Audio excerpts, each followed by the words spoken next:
Olá para você que nos ouve pela Rádio Defensoria, eu sou Adriana Paulino, nós estamos aqui para mais uma edição do Entrevistas DPE e hoje nós temos um convidado muito especial, o professor da Universidade Estadual de Roraima, que apresenta pesquisa sobre história da Amazônia em congresso internacional. Eu estou aqui com o professor doutor André Augusto Fonseca. Ele é da Universidade Estadual de Roraima, a UER. Seja muito bem-vindo, professor, ao Entrevistas DPE. Muito obrigado, é um prazer. Prazer é todo nosso em recebê-lo. Professor, o que o inspirou a seguir a carreira acadêmica e a se especializar em História? Eu acho que a gente teve bons professores de História, né? Eu sou nascido aqui. Aliás, eu fui colega no ensino fundamental no Euclides da Cunha de um defensor, o Stélio Denner. Fomos colegas lá no Euclides da Cunha, da 5ª à 8ª série. Olha, que interessante. Ensino fundamental. A gente teve bons professores de História, né? Então tinha esse interesse pelo passado. E era um interesse meio de curiosidade, de antiquário, né? Eu gostava de arqueologia e tudo mais. Aí eu tive a oportunidade de estudar fora, fui para a Universidade Federal Fluminense. Então, um dos melhores cursos de História do país. Tive prazer de conviver com colegas excelentes e professores excelentes, né? E aí entrei para a carreira de docente, né? Fui ser professor no ensino fundamental durante 10 anos, numa rede municipal no interior do Rio Grande do Sul, onde fiz o mestrado, e o mestrado foi em educação sobre ensino de história. Então essa é uma das minhas linhas de pesquisa. Quando eu entrei para a UER, aí eu tive a oportunidade de fazer o doutorado na UFRJ, e aí eu escolhi a temática da Amazônia colonial. Olha que interessante. Pode nos contar aí um pouco sobre a sua trajetória acadêmica, desde a graduação até o doutorado? Como eu disse, o primeiro interesse, né, de pesquisa foi na área de como se aprende história. Isso continua sendo um foco de interesse, né, do meu projeto de pesquisa atual. E, a partir daí, a gente tem um projeto de iniciação científica, né, que tem uma aluna bolsista e algumas voluntárias. E a gente vai, se tudo der certo, a gente vai conseguir emplacar também um programa de educação tutorial nessa área. E aí eu tento conciliar com outro interesse de pesquisa, que é a Amazônia colonial. Então, isso é uma antiga reivindicação dos professores e alunos, né, da gente ter um estudo mais sistemático da história de Roraima. Eu tive um pouquinho de história de Roraima lá na 3ª série, quando eu estudei no Oswaldo Cruz. E aí tive algumas noções básicas, né, bem elementares sobre o passado aqui da nossa terra. Mas ainda tem tanta coisa para se descobrir, tanta coisa para se pesquisar, que é assunto para muitas vidas aí. Então, a nossa vida é um constante aprendizado. Quanto vejo que sei, vejo que nada sei. Quanto mais sei, vejo que nada sei. Tem até aquele diagrama, né, complexo de Dunning-Kruger, né? Você já viu? É um gráfico que mostra, assim, é bem divertido, mas é muito verdadeiro. Quanto menos a gente tem familiaridade e estudo no assunto, mais a gente se sente seguro para falar sobre ele. Isso. Então, quando eu comecei a lecionar no ensino superior, lá em 2007, eu me sentia muito seguro sobre tudo. E quanto mais eu estudava, mais eu ficava inseguro. Porque a gente vai vendo o quanto que a gente não sabe. E esse ditado é o mais certo, né? Exato. Quais foram os principais desafios que você enfrentou ao longo da sua carreira, professor? Eu acho que eu tive muita sorte, né? Tive bons orientadores na graduação, no mestrado, no doutorado.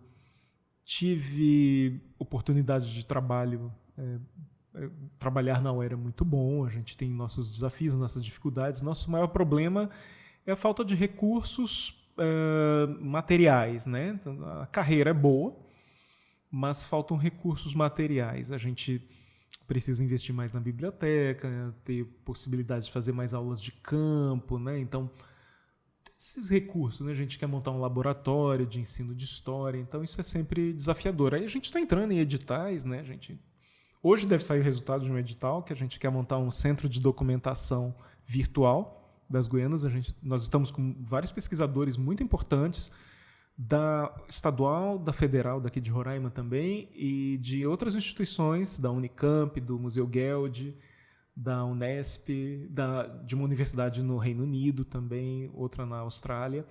e a gente está nesse edital para tentar obter recursos para fazer esse centro de documentação virtual, no qual a gente pretende concentrar, organizar e disponibilizar gratuitamente o acesso a documentos antigos, né? A documentação que chamamos de fontes documentais, relatórios de viagem, estatísticas, todo tipo de material, relatos de etnógrafos, etnografias, né?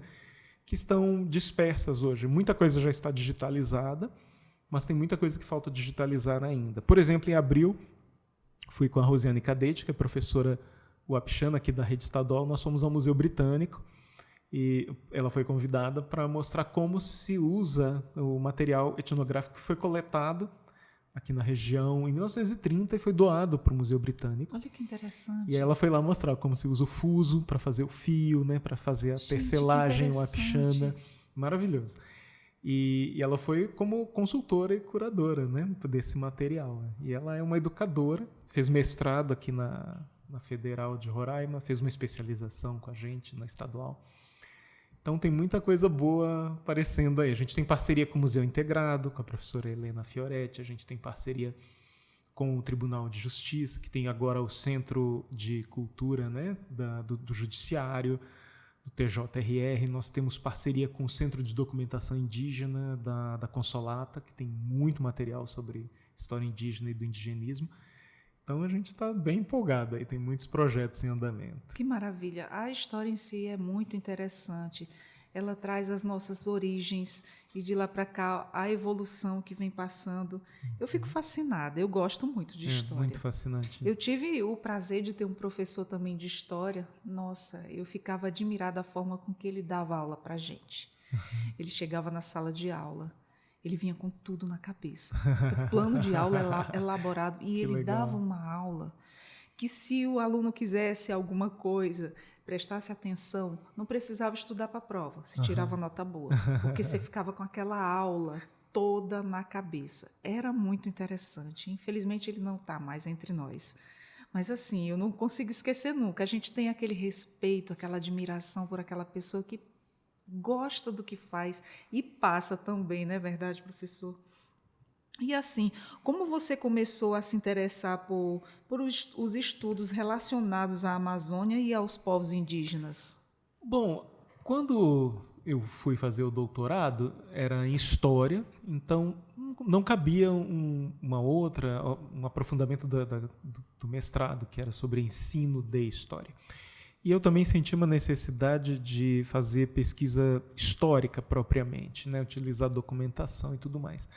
E aí comecei a ver a quantidade de documentos, né? De relatos de viajantes, militares, missionários, e o quanto isso está esperando uma divulgação maior. Claro que vários historiadores e historiadoras excelentes trabalham esses documentos, né? Patrícia Mello, lá da UFAM, Rafael L. Rocha, da UFAM, professor Jaci aqui na UFRR, tantos outros, né? Nossos colegas da UER também.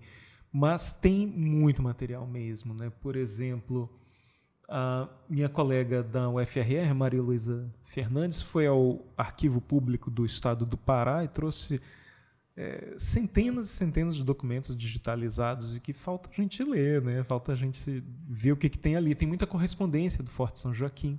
Nossa! Tem a correspondência do pessoal que fazia essa intermediação com as lideranças Macuxi ou Wapixana 240 anos atrás. Gente. Então é muito interessante esse material, uma riqueza, né? E aí a gente está procurando ver agora, a gente tem o pessoal da iniciação científica, minhas alunas, a gente tem alunos muito curiosos, muito interessados, com muita energia, muita vontade de aprender e ensinar, né?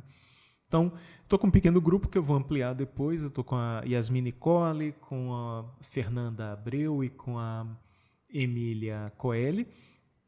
E a gente quer investigar sobre as mulheres nesse período, né, na fronteira, há 250 anos, sobre os desertores, sobre as estratégias dessas lideranças indígenas, né? Então, por exemplo, um dos trabalhos que serão apresentados nesses congressos é sobre a revolta de 1790. Então, eu estou fazendo toda uma reconstituição de toda a documentação sobre essa rebelião. Que interessante, professor. E quais são as suas principais áreas de pesquisas e interesses dentro da história? Pois é, ensino de história, né? Então, como se aprende história, isso é essencial para a gente pensar um material didático, né, sobre história, organizar as aulas, como preparar atividades que sejam desafiadoras para os alunos. Isso vai implicar também na gente discutir os tempos da escola, né? A forma como as escolas estão organizadas, como elas organizam seus tempos e espaços hoje é bastante inadequada, né? Cria condições de trabalho ruins para os professores e alunos. Então, eu trabalho também com estágio, eu sou orientador de estágio, trabalho com orientação de TCC, então a gente tenta articular todas essas frentes aí. Interessante. Pode compartilhar algum momento ou realização da sua carreira que você considera particularmente marcante ou gratificante? Ah, sim, tem várias, né? Nos últimos anos a gente tem feito muitas aulas de campo, né? Nós fomos com os alunos ao Forte São Joaquim, as ruínas, à Fazenda São Marcos. Temos acompanhado também o pessoal da terra indígena São Marcos, né? O Irmânio é um antropólogo e assessor voluntário lá, ele tem atuado para registrar e fazer a geolocalização de sítios arqueológicos. Então, a gente tem visto sítios arqueológicos incríveis, né, que estão dentro da terra indígena São Marcos.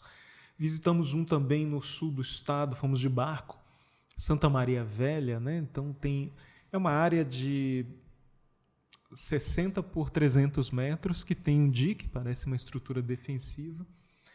Voltou a ser habitado, né, por ribeirinhos nos anos 90, mas passou séculos desabitado. Fica perto de Boiaçu, de Santa Maria do Boiaçu. Então tem milhares, centenas de milhares de cacos de cerâmica muito elaborados, muito decorados. Olha só. E é necessário um trabalho especializado, né? Nós não temos arqueólogos na Universidade Estadual e a gente está tentando ver quem é que pode fazer essa pesquisa, né? Tem aparecido pesquisas incríveis na arqueologia aqui de Roraima. Tem uma sendo desenvolvida pela arqueóloga Marta Cavalini, lá no sul do estado, em Baliza, na Pedra do Sol. É um trabalho que tem que ser muito minucioso para que não se Sim. extravie essa história que está ali, né? Sim, sim. O Museu Integrado, com a diretora Helena Fioretti, está batalhando pela reconstrução do museu, com uma estrutura muito mais adequada, né? Acho que vai ficar muito bonito. Vai ser lá no Parque Anauá. E eles têm a reserva técnica que está aberta à visitação. E eles estão batalhando para ter uma reserva técnica, um espaço que atenda às qualificações exigidas pelo IFAM para receber o material arqueológico que for pesquisado, que for encontrado aqui em Roraima, né? Que hoje em dia, quando tem um trabalho de recuperação desse acervo, ele vai para outras instituições fora do estado. É muito interessante, professor, principalmente conhecer ali a história do nosso contexto, porque passa de geração em geração. Os mais novos não conhecem o que passou, eles vêm ter assim um pouco de noção quando chega na escola, quando estuda história, quando vai vendo os conteúdos, mas é diferente de nós termos um ambiente onde possamos frequentar, levar os nossos filhos para conhecer a história. Olha como era confeccionadas as coisas de antigamente, ver como é que eram as coisas do passado, ver todo o início de uma origem. E de lá para cá veio evoluindo, veio a gente tá feliz que foi reconstruído ou foi restaurado a Casa de Cultura, né? Ali no centro, na Jaime Brasil, que era a Casa dos Governadores, e ficou abandonado durante muitos anos. Muito tempo. A gente recomenda a visita lá, tá muito bonito. O Centro de Memória e Cultura do TJRR, ali perto do Canarinho, no Conjunto dos Desembargadores, né? Tá muito legal de visitar também. E o Museu Integrado tá recebendo visitantes, escolas e tudo mais. Que né? legal! Porque a reserva técnica está lá. Né? Foi demolido o prédio principal, porque ele ficou abandonado muitos anos também. Ficou muito a estrutura, né? Exato, mas está sendo feito o projeto com muito cuidado, com muito carinho. Né? Eles estão realmente estudando como são os museus modernos para fazer um prédio adequado. Que legal! Professor, conta para a gente como foi a sua experiência de trabalhar em parceria com outros pesquisadores, tanto nacionais quanto internacionais. Esse trabalho, por exemplo, no COIME, um trabalho é meu sobre a rebelião de 1790, né? É um trabalho mais historiográfico. Eu estou mostrando como que se multiplicaram equívocos sobre essa rebelião. Popularmente, acabou sendo conhecida como Praia do Sangue, por causa de um cronista paraense chamado Antônio Ladislau Baena, lá em 1830. Mas ele escreveu 40 anos depois do acontecimento e comete uma série de erros factuais. E o outro trabalho é em parceria com a professora Maria do Socorro, que é da Federal, ela era da UER, agora está na Federal, é sobre toponímia. Então ela é linguista e eu historiador. Então a gente está investigando as regiões onde predominam nomes de rios, topônimos, né? Nomes de lugares, nomes de rios, ilhas, serras, etc., de origem caribe, como os Macuxi, Taurepang, né? Patamona, Engaricó, e os de origem aruaque, que são os Wapixana, aqui na nossa região. E é interessantíssimo, né? São topônimos muito resistentes. É como se, olhando o mapa, a gente está trabalhando com mapas antigos, né? Mapas do século XVIII. Mas tem referências até do século XVI. O Walter Raleigh, que é aquele aventureiro inglês do tempo da corte da rainha Isabel I, Elizabeth I, lá no século XVI, final do XVI, né? Contemporâneo do William Shakespeare. Ele foi o cara que iniciou a colonização lá na América do Norte, que deu origem aos Estados Unidos. Mas antes disso, ele veio aqui, perto, né? Não aqui em Roraima, mas ele andou ali pelo rio Caroni, na Gran Sabana. Ele capturou um governador espanhol e estava atrás do Eldorado. Então, ele descreve a cordilheira de Pacaraima. Ele escreve quase exatamente assim, Pacaraima. Isso é divulgado na Europa em 1596, 99. E aí se cria uma imagem lendária das Guianas. Aqui era a Guiana portuguesa, né? Agora a Guiana brasileira, que vai de Roraima até o Amapá. E aí aparece essa imagem fantasiosa, porque ele conversou com informantes indígenas, possivelmente alguns Macuxi também. Ele perguntou o que tinha depois da cordilheira, ou seja, ele estava do lado que hoje é venezuelano, e perguntando o que tinha para cá, né? Aí eles disseram, tem uma grande água, Parimé, era o Rio Branco. Mas ele entendeu que era um lago, um grande lago chamado Parimé. E que mais tem lá? Tem um grande povo chamado Manoa, Manau. Era o povo Manau, os Manau que dominavam parte do Rio Negro e do Rio Branco. E ele entendeu que era uma cidade, Manoa. Então ele criou lá essa lenda, né, da Manoa do Eldorado. E aí os mapas europeus, mapas holandeses, ingleses, franceses, até o século XIX, mostravam essa nossa região aqui como um lago com Manoa do Eldorado. Olha que interessante. Mas, veja, aí Parimé é um etmo caribe, uma área de onde vertem as águas, né? Então, a Serra de Parima e o rio Parimé. Né? Uraricoera é o rio dos venenos. Urari é um veneno usado para caça, para guerra, feito pelos Macuxi. Olha como é interessante. Então, um veneno muito procurado por outros povos que vinham fazer trocas, comércio com os Macuxi aqui. Rio Tacutu seria Rio da Pedra Lisa, segundo os informantes do Wapixana, né? Aí eu usei vários dicionários, Wapixana, Macuxi, Pemon, etc. Né? Pacaraima é a serra do Pacará grande. Pacará é um cesto meio quadrado. Tem a forma das serras, né? Os tepuis, que tem esse topo quadrado. Né? Muito interessante conhecer a origem dos nomes. Aí tem também alguns topônimos de origem portuguesa e até espanhola, né? O Furo Santa Rosa, ali aquele braço do rio Uraricoera que contorna a ilha de Maracá, provavelmente é de origem espanhola, porque eles fundaram uma vila ali chamada Santa Rosa, no afluente do Uraricoera, e depois São Batista, Caia, na pontinha ali da ilha de Maracá, mas na margem norte. E temos alguns topônimos também de origem tupi, como Boiaçu. Boiaçu é cobra grande, né, em tupi. Mas esses são muito raros, porque nunca teve povo tupi aqui. Só que muitos viajantes que vinham do Pará e do Amazonas falavam Nhangatu, que é a língua geral amazônica, a LGA, que foi desenvolvida por missionários para ser uma segunda língua. Então, você tinha, por exemplo, como língua materna o português, mas para se comunicar com povos de muitas línguas diferentes, você usava a língua geral. Do mesmo modo, você era tucano, baré, banil, manau, os outros não falam sua língua, você fala a língua geral com eles.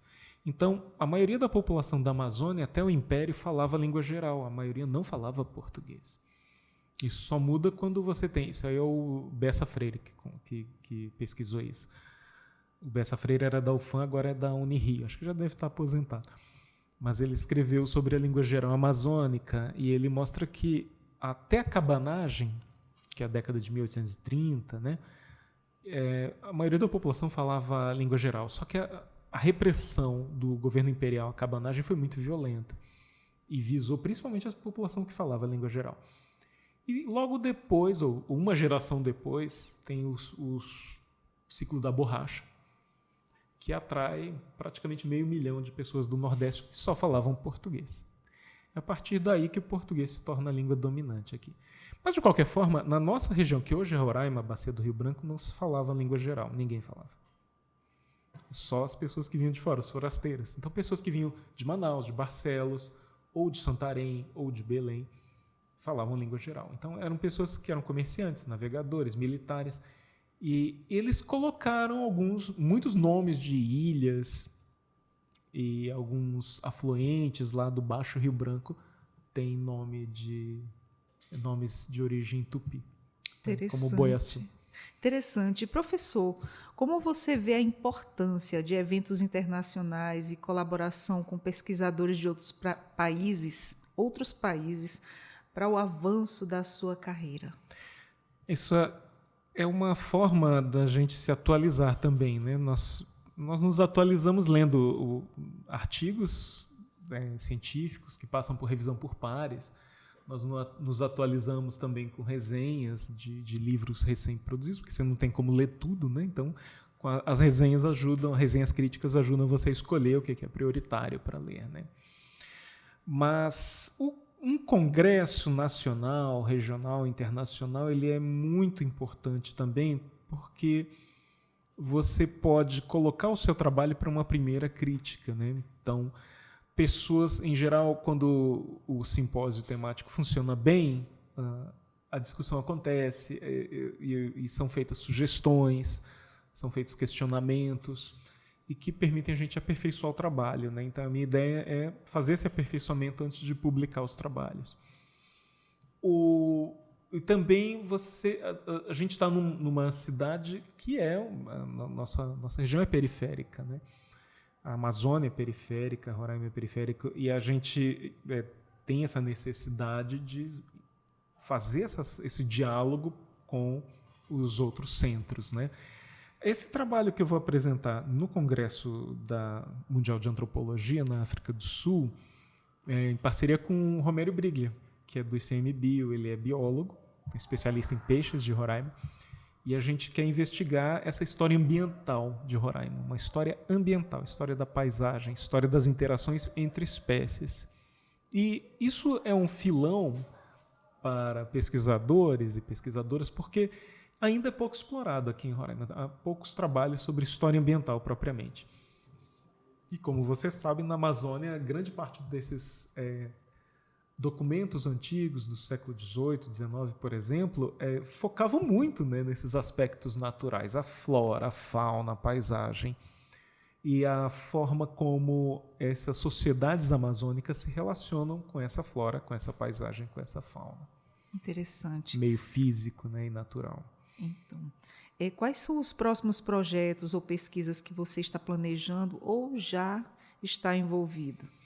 Professores universitários, nós temos esse dever até de ofício, né, de trabalhar com ensino, pesquisa e extensão. E o desafio é articular as três, né, fazer com que as três realmente se alimentem uma à outra, né, reciprocamente. Então, o desafio como é que eu posso... Eu sou professor de História da Amazônia também. Né? A gente tem 3 histórias da Amazônia em Roraima. 1, 2, 3. E eu trabalho com a primeira, então, que é a história pré-colombiana, né? A Amazônia Antiga. Então, como é que eram essas civilizações da Amazônia e o período colonial? Então, esse é meu foco de interesse. Então, como melhorar meu ensino disso, como capacitar esses alunos da graduação a serem professores melhores, né? Na educação básica depois. Como articular isso com a extensão, que a gente está fazendo agora, né? A divulgação desse conhecimento para a sociedade fora da universidade. E com a pesquisa, a produção de conhecimento novo. Então, a gente tem projeto, a gente apresenta na universidade um projeto de pesquisa, tem duração de 2 anos. Esse meu projeto agora tenta articular o ensino de história, como se aprende história, por que ensinar história,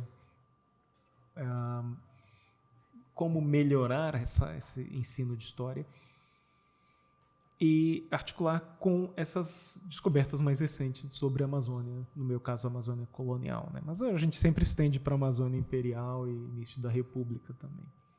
Muito bom. Aí o foco é história ambiental, não, na verdade são várias frentes, né? História das mulheres, então a gente está pegando esses documentos que já são conhecidos, relatos de viajantes principalmente, e tentando ver o que aparece sobre as mulheres, né? Já que era uma sociedade muito mais patriarcal do que hoje, e as mulheres eram ainda mais discriminadas e restritas em sua ação, mas como que elas conseguiam atuar e ter agência, né? Ter autonomia, e isso às vezes nos surpreende, né? Como isso acontecia no século XVIII, XIX, início do XX. Interessante. E que conselhos você daria, professor, para estudantes e jovens pesquisadores que estão começando as suas carreiras nas áreas de ciências humanas? Entrem numa universidade pública, né? A gente tem sempre vagas sobrando na universidade estadual e na universidade federal.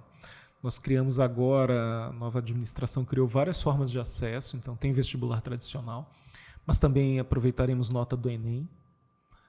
Também teremos outras formas de acesso simplificado para vagas remanescentes, então aproveitem. E nós temos muitas bolsas, não é aquela bolsa de faculdade privada que é um desconto na mensalidade. Não, a universidade pública é gratuita.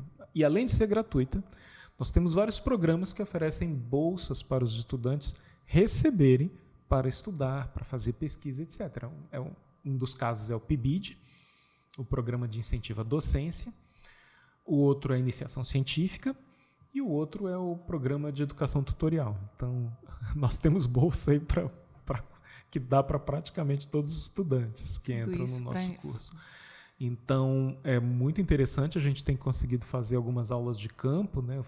Eu mencionei aqui a Forte São Joaquim, a Fazenda São Marcos, fizemos outras também, fomos ao Parque Nacional Viruá, fomos ao Mirante, fazemos aulas de campo no Centro Histórico de Boa Vista, então é bem legal. E o curso de História da Federal também está muito bom, com professores excelentes.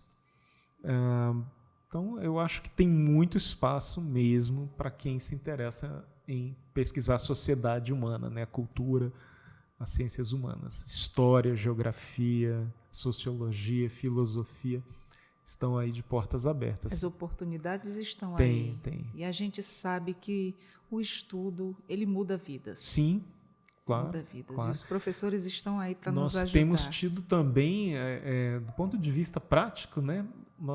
A qualidade desse nosso ensino tem se manifestado na aprovação dos nossos alunos em concurso, né? Então, nossos alunos, tanto da estadual quanto da federal, se destacam nos concursos públicos. Não só para professor, né? Porque tem muitos concursos que só exigem nível superior, pode ser qualquer curso universitário. Muito bom.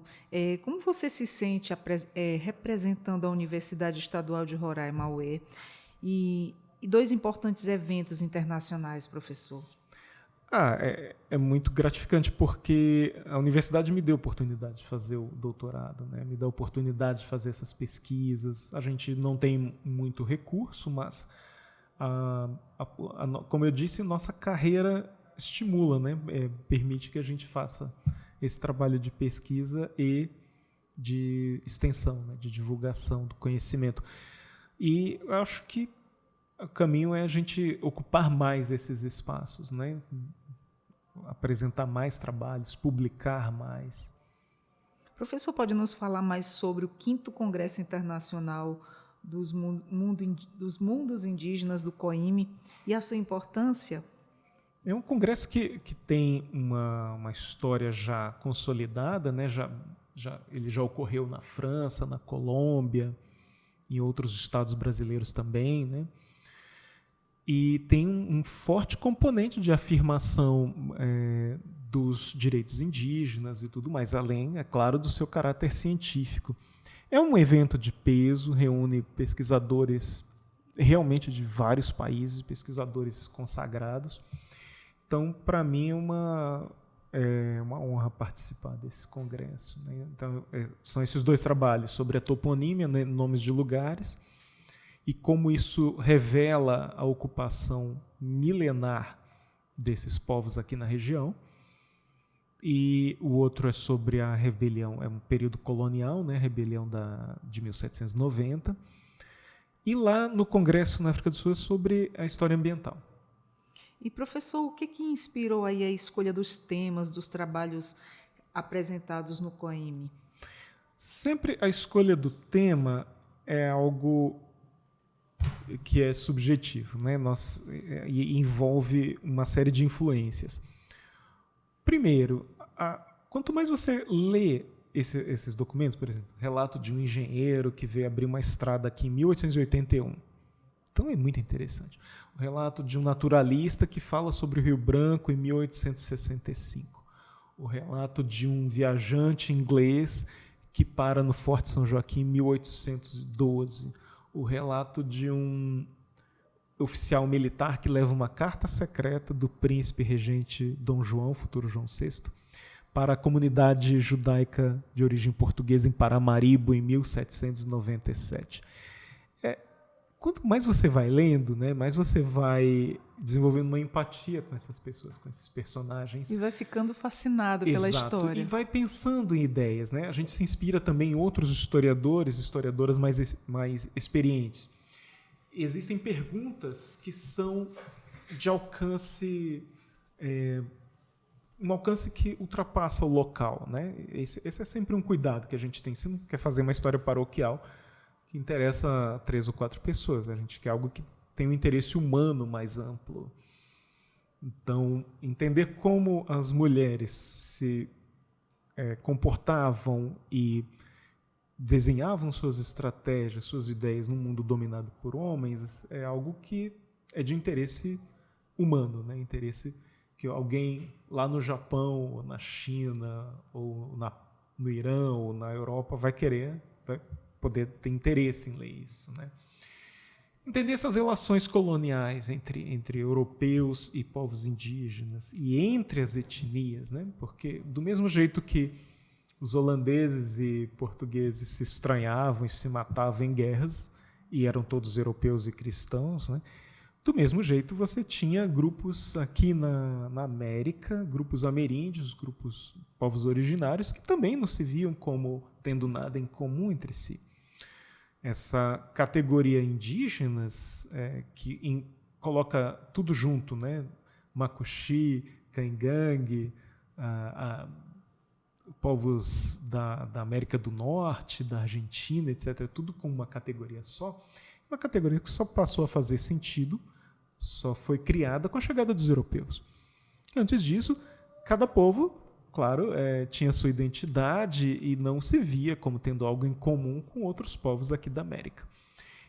Isso começa a fazer sentido quando você tem a colonização, o processo de invasão, um processo violento de expoliação, de exploração, que aí sim coloca uma grande oposição, 2 grandes grupos, os europeus, colonizadores, e esses povos indígenas, né? Mas até então não fazia muito sentido achar que eles tinham que se unir contra os europeus. Esse tipo de coligação, de confederação, acontece em alguns momentos, né, como os Manaus, que formam uma grande confederação que enfrenta os portugueses no início do século XVIII. E a gente tem vários nomes de ruas aqui que nos anos 70 colocaram para homenagear, para relembrar esses personagens do período colonial. Então, por exemplo, a Rua Juricaba, né? Essas ruas da Messejana, Ataíde Teive era o governador do Grão-Pará, quando o Forte São Joaquim foi feito. Felipe Sturm, que era o engenheiro que construiu o Forte São Joaquim. Nicolau Rostmann, que é o desertor da colônia holandesa, que vem para o lado português no Rio Negro e descreve o caminho que liga a bacia amazônica ao Essequibo e o Mar do Caribe. Pedro Aires e Lourenço Belfort, que eram escravistas que lideraram expedições para escravizar os povos aqui do Rio Branco e espalharam sarampo. Então, o Rio Branco era densamente povoado e aí, em 1740, tem uma grande epidemia de sarampo que dizima a população do Baixo Rio Branco. É por isso que não tem terra indígena no Baixo Rio Branco. Não tem população indígena ali. Eles foram dizimados no século XVIII por essas expedições escravizadoras que traziam doenças para as quais os povos daqui não tinham imunidade, né? Não tinham anticorpos. Até hoje são muito frágeis. Em determinadas tribos indígenas. Os Yanomami são muito vulneráveis a essas doenças trazidas pelo garimpo ilegal. Né? Até uma gripe comum é pesada para eles. Sim, exatamente. Uhum. Professor, como surgiu aí pode nos explicar a relevância da revolta da Praia de Sangue no contexto historiográfico? Sim, porque quando você teve o Tratado de Madrid, em 1750, que define as fronteiras mais ou menos como são as atuais, né? Ele foi anulado quando teve a Guerra dos 7 Anos, mas depois Portugal e Espanha se reuniram de novo, fizeram um novo tratado que basicamente mantinha, em linhas gerais, a fronteira do Tratado de Madrid, com algumas modificações. Mas, em essência, você tem a conquista desse grande território que é hoje a Amazônia brasileira, né? Só o Acre que não. O Acre foi adquirido na República. E aí define a Bacia do Rio Branco como portuguesa. Só que não havia um interesse econômico na colonização do Rio Branco. Então, aproveitando-se disso, os espanhóis, em 1770, começam a penetrar aqui a Bacia do Rio Branco. Só que os povos indígenas daqui já conheciam as ações dos espanhóis lá do lado venezuelano, do lado espanhol, né? Que hoje é a Gran Sabana, o estado Bolívar, era Guaiana, província Guaiana, por isso tem sido da Guaiana, a região a sul do Orinoco, né? Então, essa região tinha missionários, capuchinhos, por exemplo. E os povos daqui odiavam esses missionários, eles tentam entrar aqui pelo rio Amajari, aí são recebidos a bala pelos Paraviana e outros povos coligados. E aí vem depois os militares espanhóis, por incrível que pareça, procurando Eldorado. As cartas deles mostram isso. Eles acreditavam que existia Eldorado, eles iam para tomar posse do Eldorado. É muito curioso. Os portugueses viram essas cartas e riram deles. Né? Tem um ouvidor, que também é nome de rua na Messejana, o Ribeiro de Sampaio. E aí ele escreve zoando, né? Bagunçando com os espanhóis, que eles acreditavam nessa pataquada. E aí, esses espanhóis fundam 3 povoações e tentam fazer um aldeamento indígena. Mas aí um desertor avisa os portugueses, por acaso. Os portugueses vêm às pressas e constroem um forte às pressas, o Forte São Joaquim. Mas eles só conseguiram fazer isso porque havia grupos indígenas que perceberam uma possibilidade de ter um contrapeso aos espanhóis e aos holandeses. Porque os holandeses estavam aliados com outros grupos que escravizavam esses grupos. Por exemplo, os Paraviana e o Apixana, em princípio, várias dessas comunidades apoiam os portugueses. E ajudam a construir o forte e formam povoações sob controle português. Então, o Rio Branco, a partir de 1776, com a construção do Forte São Joaquim, expulsa os espanhóis, constrói o forte e são fundadas umas 5, 6 povoações que duram muito pouco.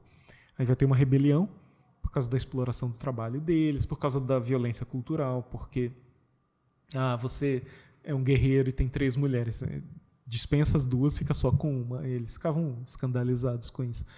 Então, obrigava a mudar o regime de trabalho, introduziu a ideia de um trabalho remunerado que não tinha nada a ver com os interesses deles. Né? Eles não tinham interesse em... Não fazia muito sentido trabalhar em outra coisa que não fosse para a produção de alimentos e bens necessários para a comunidade. Mas os portugueses queriam organizar uma economia de exportação. Eles tentam plantar anil para exportação, tabaco para exportação e outros produtos, além das drogas do sertão, né? Os produtos nativos da Amazônia, como salsa, parrilha, como cacau, né? O pau de cravo, que era uma casca de árvore que era o sucedâneo do cravo da Índia, e assim por diante. Mas os militares portugueses, você só tinha população indígena e 40 militares portugueses aqui, muitos deles mestiços, mas eram de outras regiões da Amazônia. E aí vai aumentando o atrito até que tem uma rebelião. Os indígenas matam uns 8 portugueses, incluindo um escravizado africano, e evadem das vilas, dessas povoações, com exceção do Carmo, que é no Baixo Rio Branco. E aí os portugueses, a rainha Maria I publica um edital de perdão, porque era vital que essas populações se convertessem ao catolicismo, se considerassem portuguesas, para evitar a expansão dos europeus concorrentes, né, como os espanhóis, por exemplo. Os espanhóis estavam fazendo a mesma coisa. No Rio Orinoco e seus afluentes estavam atraindo lideranças indígenas, fazendo povoações, catequizando o pessoal, etc., etc. Não mais missionários, porque tanto Portugal quanto Espanha expulsaram os missionários e fizeram uma laicização, para colocar as povoações amazônicas sob controle direto da coroa. Então é feito um perdão real, sai uma escolta divulgando o perdão real, é muito engraçado, porque ninguém estava entendendo nada daquilo. Bota um cartaz na frente do forte divulgando o perdão real, só que ninguém sabia ler, né? Mas é muito engraçado, é uma formalidade. Mas eles conseguem realmente atrair várias comunidades de novo. Por quê? Você tinha comunidade. Isso é a Nádia Farage que mostra no livro As Muralhas dos Sertões, que a gente vai fazer a segunda edição agora, pela editora da UER. Você tinha várias... ela mostra isso, né? Pegando a documentação da época, ela vai vendo os nomes das pessoas que eram trazidas para essas povoações. Ela vai vendo que eram famílias desfeitas. Por quê? Pelos ataques de outros grupos, pelas epidemias trazidas pelos próprios europeus. Então, eram grupos que estavam vulneráveis e que, naquele momento, naquela conjuntura, consideraram que era menos pior ficar sob a proteção portuguesa. Então, formam de novo povoações. Uma delas, aqui onde é Boa Vista, se chamava São Martinho. Só que aí, de novo, as contradições, a exploração, a mudança forçada cultural, né? Porque toda cultura está em mudança. Nossa cultura está em mudança, né? A forma como nós nos relacionamos uns com os outros, como temos os papéis de gênero, né, de homens e mulheres, a forma como nos vestimos, como nos alimentamos, como trabalhamos, mudou muito nos últimos 50 anos. E com todas as culturas do mundo é assim. Só que essa mudança não foi exatamente forçada para nós, né? Não foi algo a que fomos coagidos. Fomos evoluindo. Mas ali, para os indígenas, era uma coação, né? Então havia muita violência nessa mudança cultural, mudar a forma de organização familiar, mudar a organização do trabalho, mudar a produção. Então isso também provocava um colapso da produção de alimentos. Então essas pessoas estavam passando fome e já estavam subnutridas e as doenças proliferavam. Então a pressão dos indígenas sobre seus próprios chefes, né, os tuxauas, era muito grande. E aí tem uma nova rebelião numa povoação Macuxi, em frente ao forte, e nessa de São Martinho, que era aqui em Boa Vista. E aí é uma rebelião mais séria.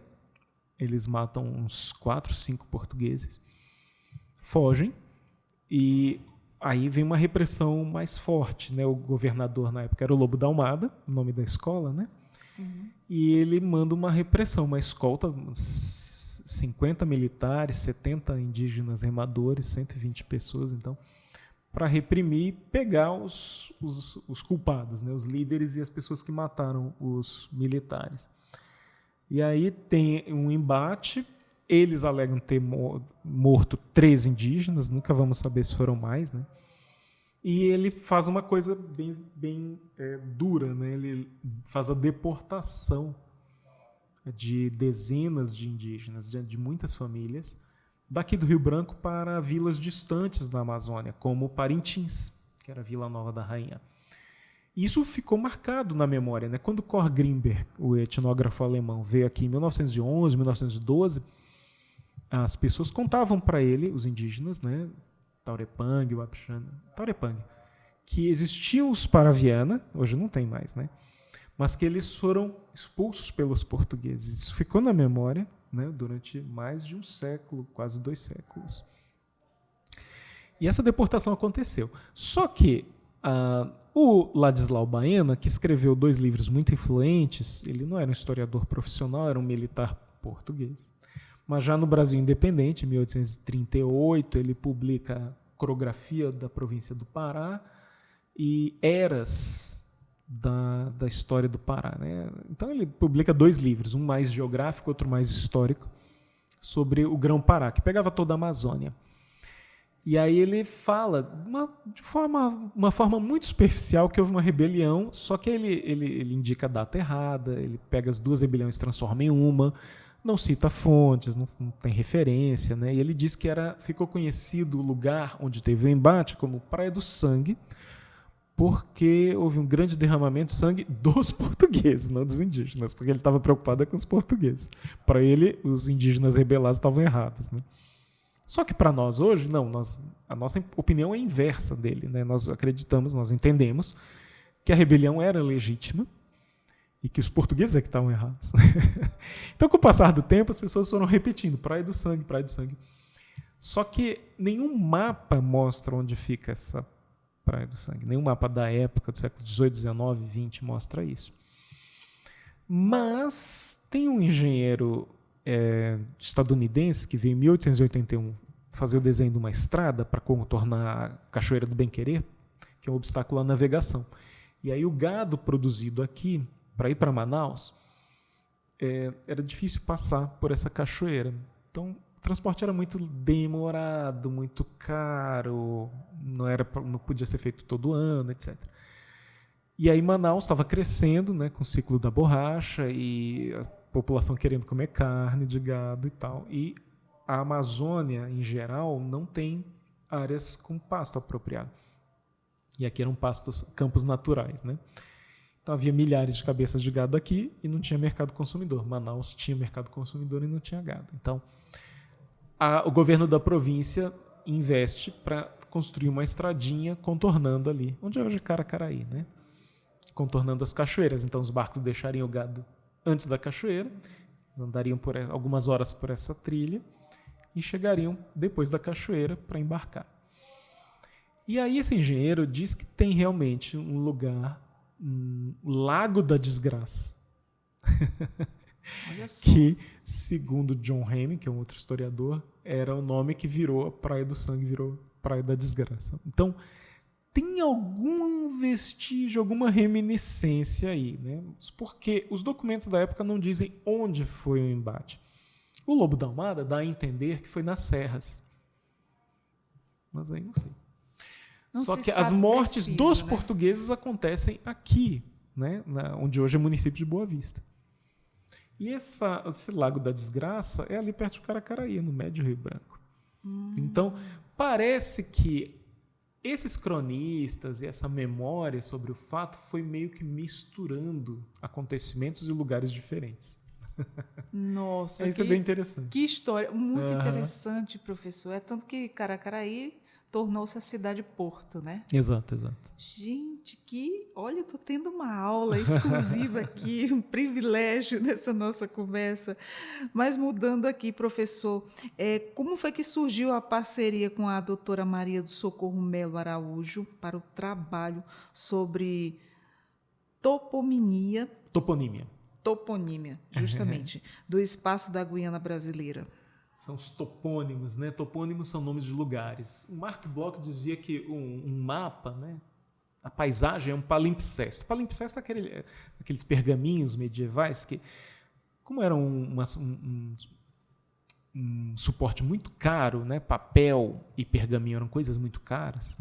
Aí eu fico doente quando vejo os alunos amassando papel e jogando fora. Desperdiçando. Era caríssimo, Desperdiçando. Né? Então eles reaproveitavam, pegavam obras antigas, raspavam, né, com uma lâmina e escreviam de novo. Olha que interessante. Se descobriram textos antigos dessa forma, né? Pegaram textos que eram meio sem graça, sem importância, eram inários, livros de orações, coisa que não tinham, assim, eram meio repetido.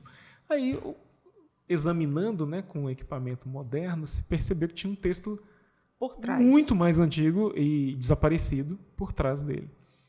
Já viu o filme Nome da Rosa? Não. Tem o livro, né, também do Humberto Sim. Eco, ele foi adaptado para o cinema.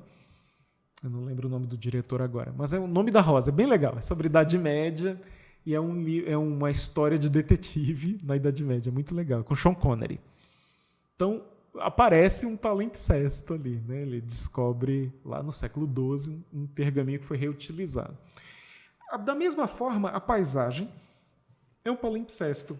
Um mapa, você olha o mapa, é um palimpsesto. Em que sentido? Tem vários textos, várias ocupações, várias histórias humanas sobrepostas. Então você tem nomes de lugares, de rios, de serras, de lagos, ilhas, que são de povos que já desapareceram, como os Paraviana, ou de povos que estão aí, como os Wapixana, como os Makuxi, como os Taurepang, e de povos que foram chegando depois, né? Como esses grupos que falavam língua geral, e hoje em dia ela não é mais falada na maior parte da Amazônia, ela é muito falada em São Gabriel da Cachoeira. Olha. Então lá, grande parte da população sabe falar língua geral, Nhengatu. E Nhengatu quer dizer língua boa. Nhen linguagem, falar. Por isso a gente fala nhen, nhen, nhen. Que interessante. Sim. Tem muita coisa na nossa linguagem que é de origem tupi, né?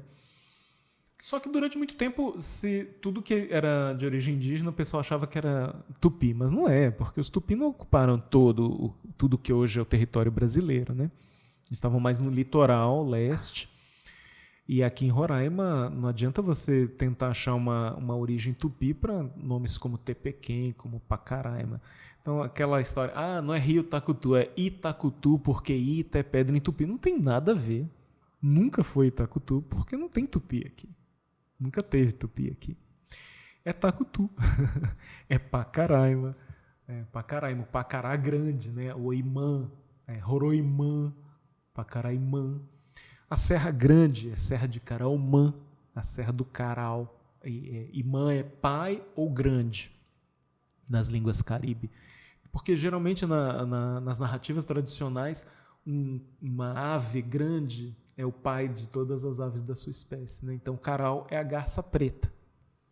A gente vê bandos da garça preta, às vezes no Parque Anauá, no Lago dos Americanos ali. Então é a Serra do Caral grande, Caraumã. Que lindo. Exato. Professor, quais são os principais... Sim, mas aí a Socorro é linguista, ela era nossa colega na UER, depois passou para a Universidade Federal, e a gente sempre estava trocando ideias sobre esse texto aí, sobre esses topônimos, né? Ela tem pesquisas do mestrado e doutorado dela sobre toponímia, nomes de lugares, então era a parceira certa para isso. Veio né? a somar, né? Exato. E quais são os principais desafios ao trabalhar com a cartografia colonial, a toponímia, né? Histórica? A cartografia colonial, hoje... Bom, nós moramos em Roraima. Imagina, então, como é que era você fazer pesquisa. A pesquisa era muito concentrada em Rio de Janeiro, São Paulo, e muito tempo depois em Belém, primeiro doutorado de História da Amazônia inteira, o de Belém, da UFPA, é dos anos 90, é muito recente. Então, primeiro, você tinha poucos centros de formação de pesquisadores e pesquisadoras em História, né? Estavam muito concentrados no Sudeste. Segundo, os grandes arquivos estão em Belém, para nós que somos de História colonial, né? Belém, Rio de Janeiro, né? Lisboa e outros lugares. Então, era muito difícil alguém que não fosse desses lugares ter recursos para viajar e ficar muito tempo, meses, pesquisando nesses arquivos. Só que hoje, nos últimos 20, 30 anos, principalmente nos últimos 15 anos, né, muito material foi digitalizado. Então, hoje, eu tenho acesso a milhares de documentos do Arquivo Ultramarino, lá em Portugal, pelo site da Biblioteca Nacional do Brasil. Então, está tudo digitalizado, organizado por capitania, com resumos, permitindo busca por palavras. Então é algo que facilitou enormemente a pesquisa. Era muito mais complicado antes, muito mais caro pesquisar.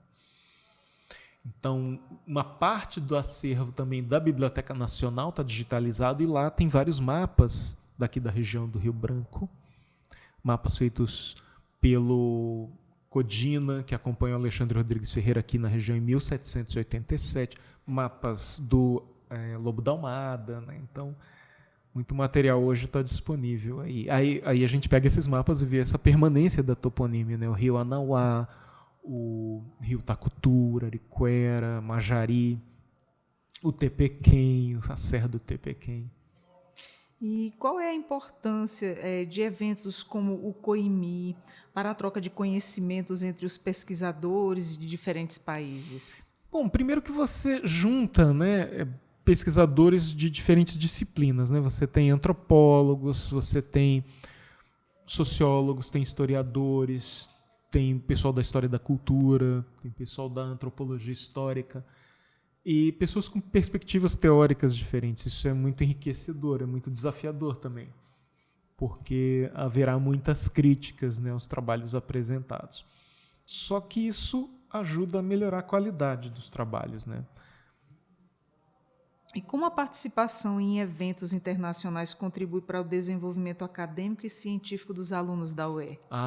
Pois é. Esses eventos, às vezes, têm um custo caro, né? E os alunos das licenciaturas, em geral, a não ser que tenham as bolsas, né? Como eu tinha falado antes, às vezes eles não têm como arcar com esses custos, né? Mas quando participam é muito enriquecedor. Eu sempre digo para eles selecionarem, né? Eles têm também uma obrigação de participar de cursos, oficinas, né? Eles têm um certo número de horas a cumprir nesse aspecto. E quais são os principais objetivos do projeto assim, de pesquisa da UE que você mencionou? Bom, como eu disse, a gente tenta articular, né, com o ensino e a pesquisa e a extensão, a gente tenta articular com as necessidades de outras entidades com as quais temos termos de cooperação, né, como o Centro de Documentação Indígena, o Museu Integrado, a Secult, o Tribunal de Justiça, que está com um arquivo incrível sendo organizado, né, com seu Centro de Memória e Cultura. E também nos estágios, né, a gente tenta fazer com que os alunos mobilizem esses conhecimentos sobre história regional, né? Professor, quais são os próximos passos para as pesquisas apresentadas nos congressos após os eventos? É a publicação, né? A gente está com... Eu estou com uns 20 artigos iniciados. E aí eu preciso finalizar esses artigos, na medida do possível, em colaboração, né? Então são sobre história ambiental, sobre histórias desses grupos subalternizados, né? Desertores, soldados de baixa patente, soldados, coitados, ficavam 3 anos sem receber soldo aqui. Nossa. O soldo atrasava 3 anos. Imagina você ficar com salário atrasado 3 anos. Isso era normal aqui no Forte São Joaquim. Então as deserções eram constantes, né? Esse era um problema que tinha não só no Brasil Império, ou em Portugal da Idade Moderna, mas também mesmo em grandes potências como a França, a Inglaterra, enfrentavam muitas deserções, porque o recrutamento era muito brutal, forçado, as condições de vida de soldados e marinheiros eram horrorosas. Aqui no Brasil a gente teve a revolta da Armada, a revolta da Chibata, em 1910, já foi na República, já foi no século XX, né? Porque eles recebiam castigos físicos, a comida era estragada, eles eram muito maltratados, eles eram tratados como animais. E imagina, então, no século XIX, numa área tão remota, né, como a fronteira aqui do Rio Branco. Era o chamado o Sertão do Rio Branco. Nossa. Professor, algo mais a nos acrescentar para a gente estar aqui finalizando a nossa conversa? Não, é só agradecer mesmo a oportunidade, estimular que as pessoas participem dos eventos, né, de história. Nós vamos ter uma presença maior nas redes sociais, curso de História da UER. Quem está aí no ensino médio, considera essa possibilidade de fazer o curso com a gente. Tem possibilidades profissionais bem legais aí aparecendo. Nossos alunos têm se colocado bem no mercado de trabalho. E o curso é uma aventura, né? São 4 anos de muito enriquecimento pessoal, muito crescimento pessoal. Eu aqui lhe ouvindo falar, professor, eu viajei nessa história, e a gente aqui só tem a agradecer pela sua presença, por tanta informação rica em conhecimento da nossa história, e boa sorte no congresso. Muito obrigado. Tem tudo para ser um sucesso e a gente é quem ganha, né? Nosso estado.